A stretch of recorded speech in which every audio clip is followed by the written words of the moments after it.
সেই বাসটির সামনে লেখা সবার আগে বাংলাদেশ, যেটি তারেক রহমানের নিজস্ব একটি স্লোগান।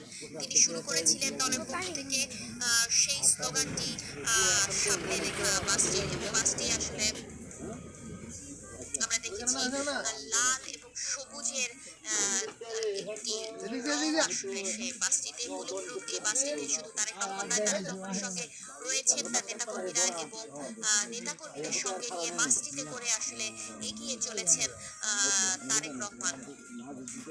পাশে হাজার হাজার, সড়কের পাশে থাকা হাজার হাজার নেতাকর্মী তাকে স্বাগত জানাচ্ছেন। 17 বছর পর বিএনপির ভারপ্রাপ্ত চেয়ারম্যান দেশের মাটিতে পদার্পণ করেছেন, সে কারণেই তারা রাস্তা জুড়ে আসলে দাঁড়িয়ে রয়েছেন, তাদের নেতাকে এক নজর দেখার জন্য অপেক্ষা করছেন। এবং সব সংগঠনের স্থলে